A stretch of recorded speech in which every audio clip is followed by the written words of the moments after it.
Bonjour, oui, je parle également français et dans cette vidéo en français, je vais t'expliquer le système de l'apostille, un système qui est mal connu de nous autres les Français et Européens, mais qui va nous être très utile pour partir nous expatrier en Amérique du Sud notamment. Alors, l'apostille, ça permet de répondre à un problème très simple.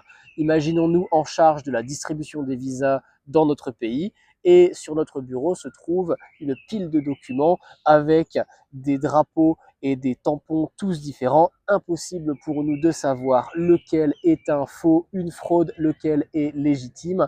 L'apostille répond à ce problème. Alors, l'apostille, c'est quelque chose qui a été mis en place lors de la Convention de La Haye de 1961 et quasiment tous les pays sur Terre, hormis l'Afrique, ont signé cette convention. Alors, l'apostille, concrètement, qu'est-ce que c'est? J'ai pris avec moi un document apostillé pour te montrer. C'est mon casier judiciaire. Je suis un gentil garçon, il est vierge.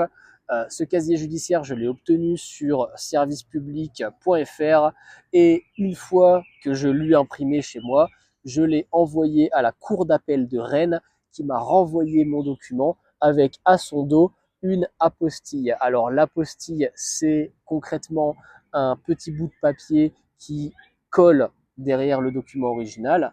Parfois, j'ai ici un diplôme sur lequel ils l'ont agrafé en deuxième page, mais c'est la même chose.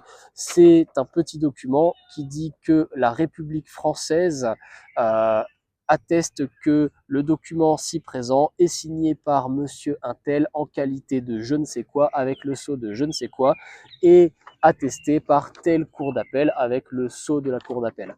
Donc ça vous permet d'avoir un document qui est certifié et du coup recevable. Alors, il faudra dans la plupart des cas, notamment si vous allez en Amérique du Sud, traduire ce document avec son apostille, mais la première étape, en tout cas pour vous, est d'avoir ce document et de le faire apostiller. Comment on fait apostiller ces documents? Eh bien, c'est très simple en somme. Il y a sur Internet, sur le site du service public, un CERFA, un formulaire PDF, qu'il va falloir imprimer, remplir et signer, mettre dans une enveloppe A4 comme celle-ci et l'envoyer à la cour d'appel compétente. Alors, vous aurez donc dans votre enveloppe vos documents originaux, le CERFA, le formulaire, et une autre enveloppe A4 pliée en deux avec votre adresse dessus, évidemment timbrée, pour que la cour d'appel puisse vous renvoyer vos documents. Alors, à quelle cour d'appel il faut envoyer vos documents? Eh bien, c'est très simple. Le casier judiciaire, il faut l'envoyer à la cour d'appel de Rennes et tous les autres documents vont devoir être envoyés à la cour d'appel compétente en fonction de votre domicile.